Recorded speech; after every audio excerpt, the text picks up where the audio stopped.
Welcome to OAC Vancouver's podcast. Thank you for tuning in. We believe that Jesus is needed and relevant for people in Vancouver today. The message of God's love and promise of wholeness was destined to be experienced within a faith community that worships, studies scripture, and prays together. We warmly welcome you to journey with us towards greater connection, purpose, and peace. We'll be sharing our recorded services and conversations with health and wellness experts. Enjoy. Our series this month is Mercy and Hope. And my question for you this morning is, who needs that kind of message? Who needs a message of mercy? Who needs a message of hope the most? It's those who've received very little mercy. It's those who are close to giving up on hope. Those are the ones who need to be reminded that there is mercy and hope offered to them. And in our society, and even in our church, sadly, the ones who need to be reminded that there is mercy and hope are the ones who are marginalized, the ones who are ostracized for several different reasons. So we go back to the story of the Gospels. We always go back to Jesus. So the Gospel of John, chapter 9, is where we're going to be today. We encounter an individual that most people don't notice.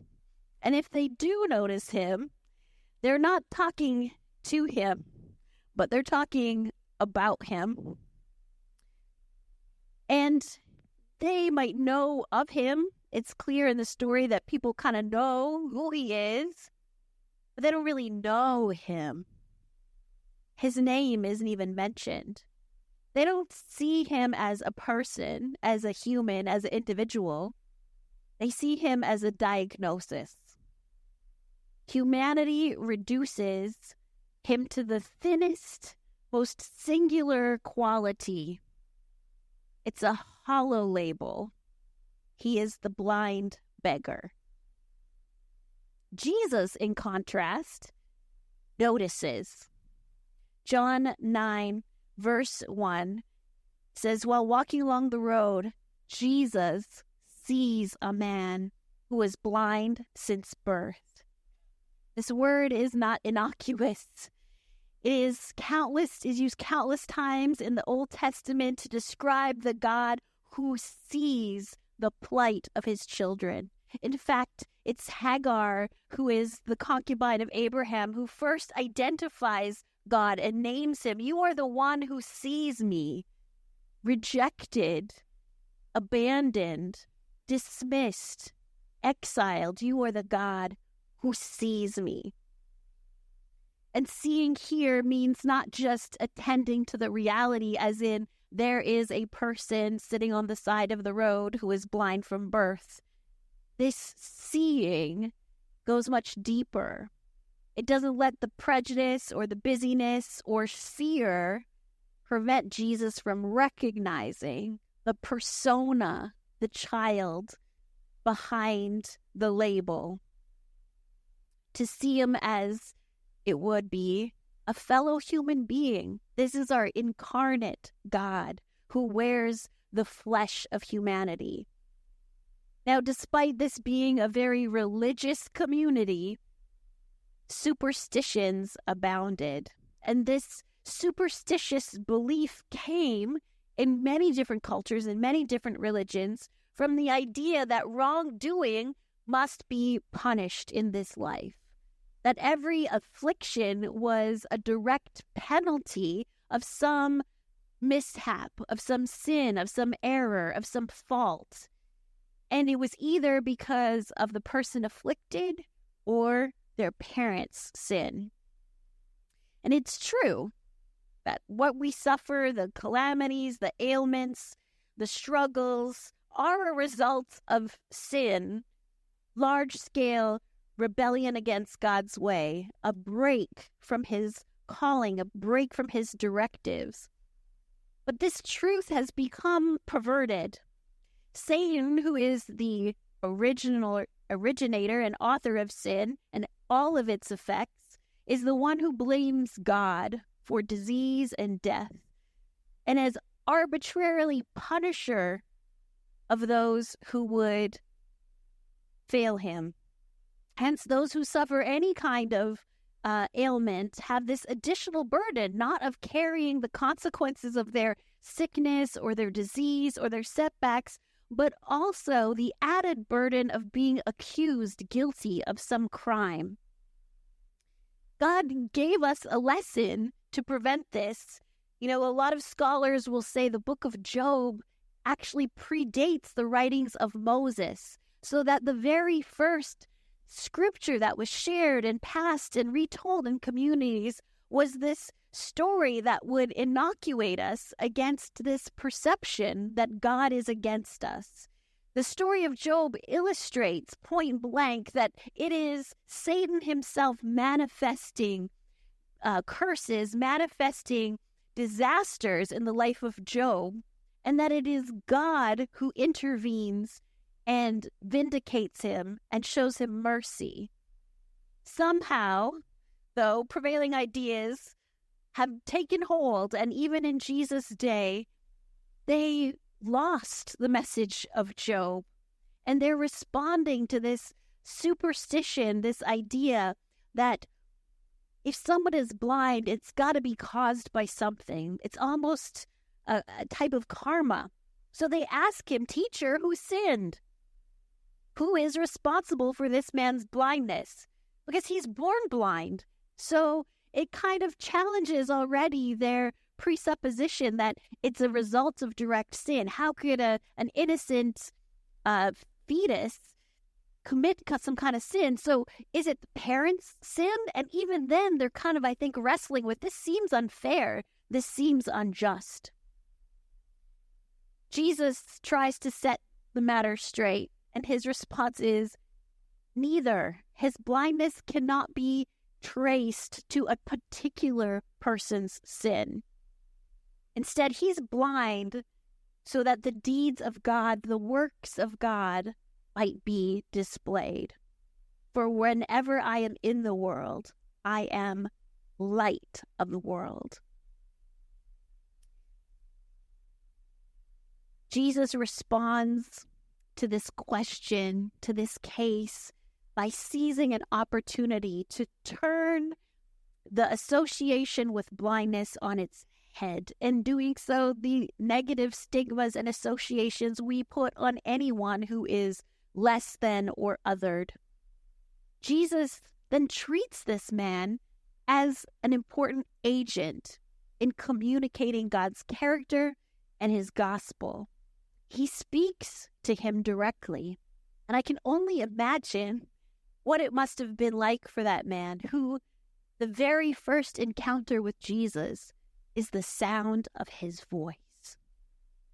He hears the directive. Well, actually, then he feels the clay and the mud, because Jesus has spit in the ground and he's mixing his saliva with the dirt to form some kind of mud. And so you're hearing a voice, I'm sure, reassuring you, just hold still. This won't hurt. I've got you. These words aren't recorded in Scripture, but I can only imagine that Jesus is treating this man with the utmost compassion and gentleness. What is recorded is his next directive: go wash yourself in the pool of Siloam. Now, Siloam means sent. So he sends him to the pool of sent. And this is multi-layered because he is being reminded that his healing is sent by God. His sight is a gift sent by God, but also it's foreshadowing that this blind beggar is going to be sent to proclaim the goodness of God. It's interesting to me, too, that he commands the blind man, go to the pool. So oftentimes when people are struggling, whether it's a physical disability or another type of ailment, we kind of over champion them. Oh, you're such a great hero. Wow, you just inspire me so much, the way you just persist every single day and, get yourself up and go to work. That's what humans do. Sometimes when we over coddle or we overemphasize just the things that are now normal and that people are capable of doing, even if they have to incorporate adaptation and support. You don't need to belittle them in that overemphasis and over championing them, but to recognize that they're doing it in their own strength and their own humanity and their own perseverance. So Jesus here is so empowering. He knows this man can get himself to the pool. And instead of leading him by the hand and over coddling them, he's bolstering this sense of confidence, an awakened confidence that I see past your diagnosis. I see past your limitation. I'm affirming what you're capable of. I'm affirming you for who you are. He sends them to the pool, and we see that where others have given disregard, where others have devalued this individual, and Jesus sees him and treats him like an adult. He treats him as somebody who is capable of participating in his own healing. And so then we move from this thin perspective, this one-line label, to something that's a bit thicker, a bit fuller, a bit richer when it comes to recognizing the identity. It's a lot harder for the bystanders, the community members, to follow Jesus' lead. When the man comes back from washing in the pool and his sight is restored, it says the townspeople, or some translations might say the neighbors, were talking amongst themselves. Isn't this the guy we see sitting and begging on the streets? Yeah, it's the same man. No, it can't be him, but it looks so much like him. How have your eyes been opened, they ask. And the man who was formerly blind says, a man named Jesus approached me, and he made mud in the ground, applied it to my eyes, and said, go wash yourself in the pool of Siloam. And when I went and washed, I could suddenly see. They're stuck. They're stuck in their previous labels of how they treat him. And even though he's clearly a changed man, even though something is different about his eyes, about the way he can maneuver, they're still questioning. They're still holding on to this doubt. They're still holding on to the label. He's challenging these misconceptions. He refuses to succumb to their prejudice and their projections. Scripture says these neighbors, it doesn't say his friends or his family. There is nobody who really was well acquainted with him. This is not like the cripple whose friends carted him on a cot and lowered him through the roof. This guy had nobody.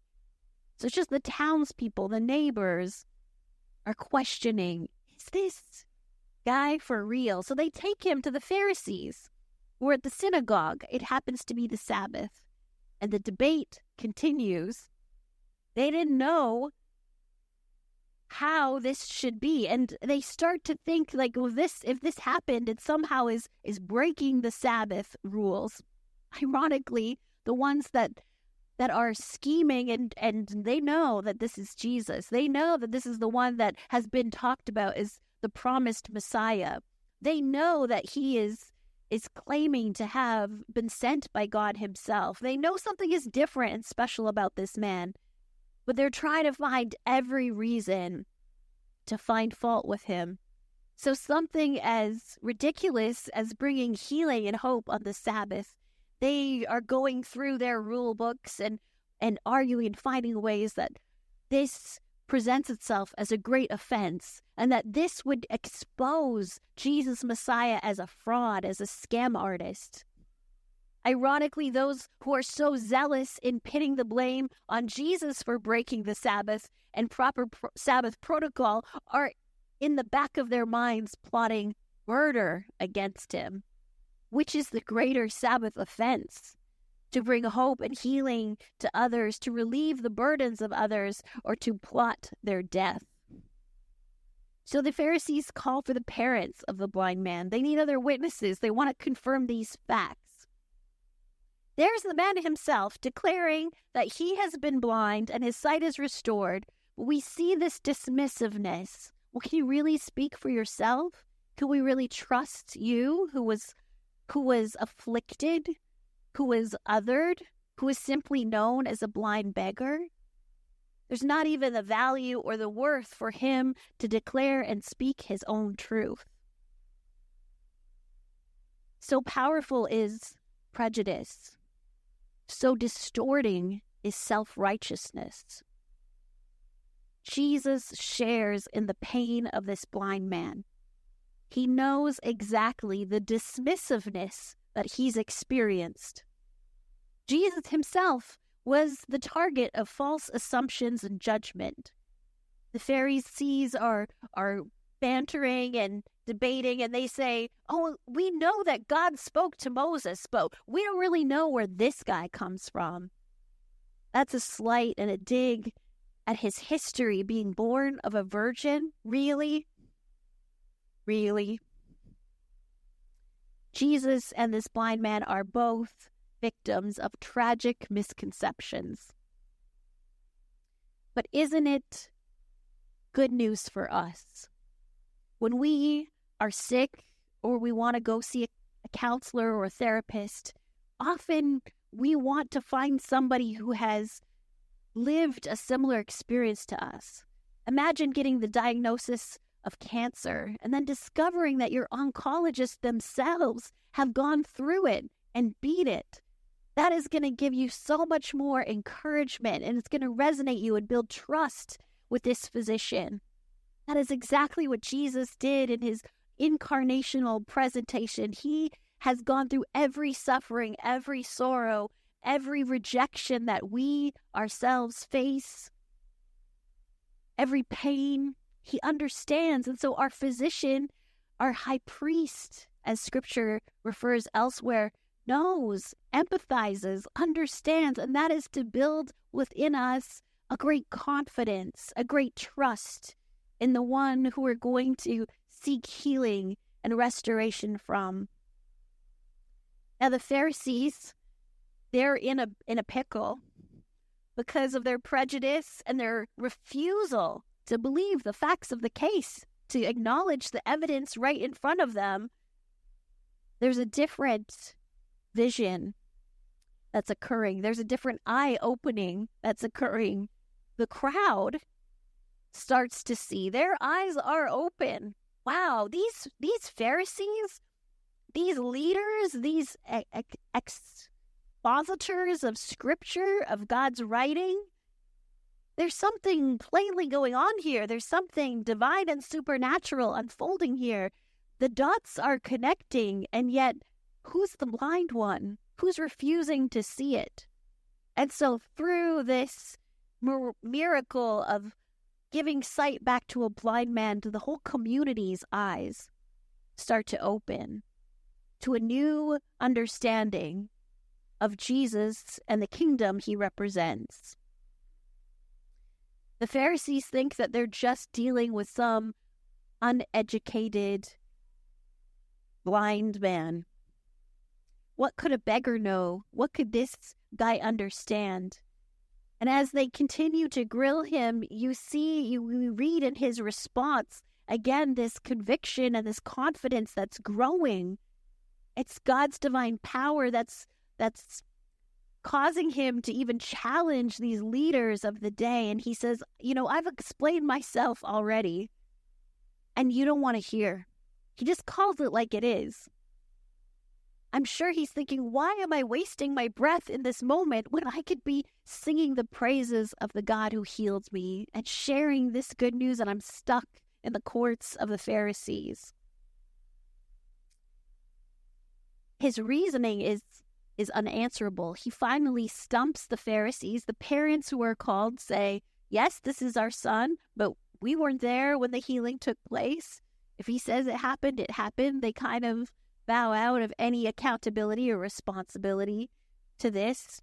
And so the priests are dumbfounded. They're backed into a corner, and I can just see them start to frown and furrow their brows even more, to wring their hands as that kind of anger stirs up within them. They are pinned in.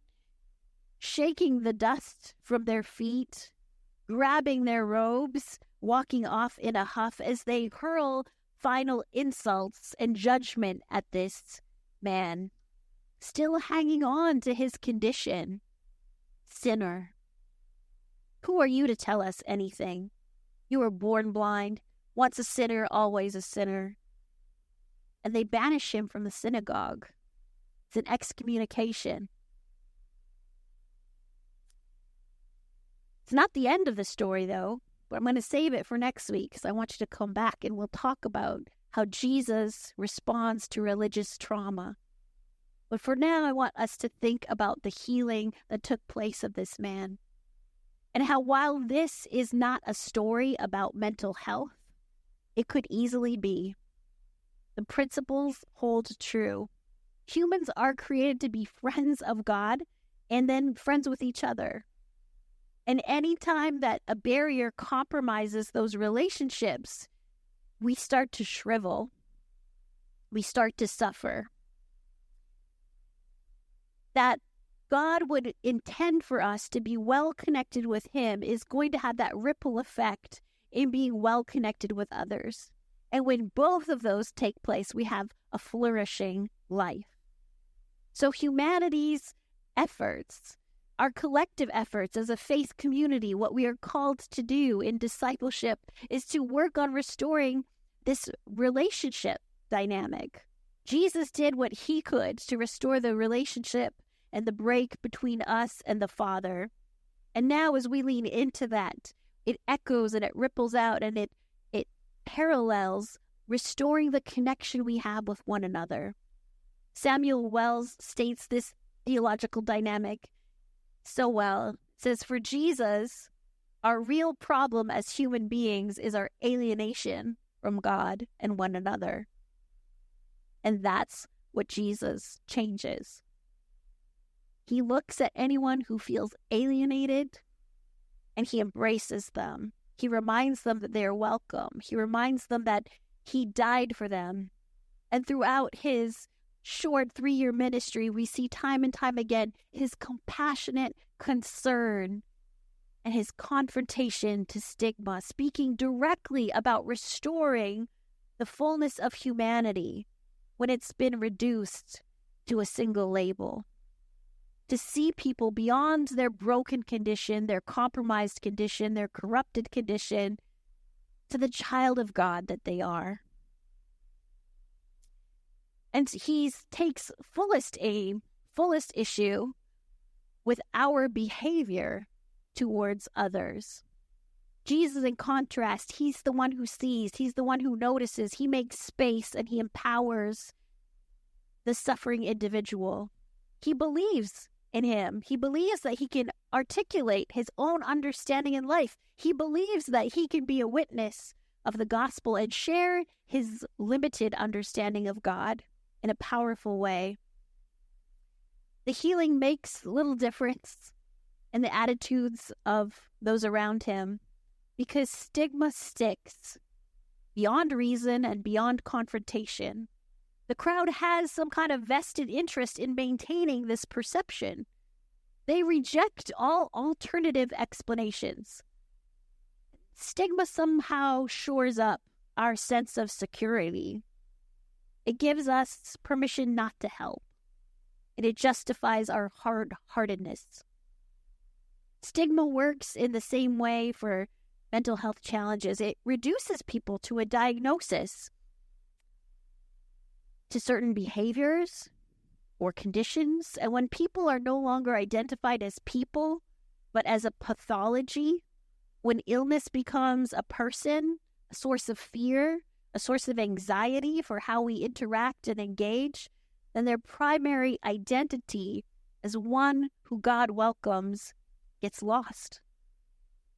To follow the way of Jesus is to nurture a community that would welcome and extend hospitality, making space for the fullness and the potential of the people in our midst. It means becoming more aware of how we might be projecting ourselves, becoming more aware of barriers, maybe not intentioned, but that do exist. It means going beyond the surface and seeing someone with a different challenge and a struggle as someone who still has a rich spiritual journey, and to see them as someone who might just reveal something about God that we've missed. So how can our church be a place where it's okay to not be okay and still champion our vision that the love of Jesus can transform your life for the better? How can we hold fast to this idea that we move in a direction of healing in the presence of Jesus, and yet still acknowledge the reality that journey might be one step forward and 2 steps back? We have a lot of work to do on that. One thing is to change how we use language, even in joking or making light of something. We have to acknowledge that we defer to terms like, oh, they're a wacko, a Looney Tune, that even in humor, those are pieces of language that divide and not bridge, that further amplify the stigma that could be felt personally as the individual wrestles with their own self-esteem, or interpersonally, and who they can trust, who they can be open with. And in institutions, in communities larger than that. To that end, our church is doing something special at the beginning of April. We're hosting a 4-part seminar. You may have seen the MindFit advertising when you came in. And it's addressing mental health, because there's still a huge stigma about it. In 2019, before the pandemic hit, Dr. Tam identified for the state of Canada that stigma was a huge barrier in people getting the help that they needed. They were so fearful of what that doctor would say, or what a friend would say, or what a parent would say, or what their manager would say, that many people were suffering alone, and their conditions were worsened because they didn't know it was safe to speak out and to talk about it and get help. We have a good God to point people to, even when we have failed each other in being supportive, in being compassionate, in being open-minded and inclusive. Our God has illustrated and demonstrated that he never failed in those areas.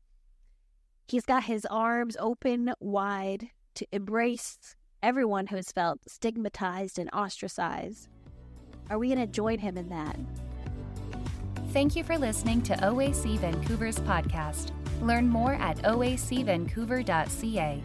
If you're in Vancouver, join us for worship Saturdays at 11 a.m. at 5350 Bailey Street. If you enjoyed today's episode, please rate, review, and subscribe. God bless you and have a wonderful day.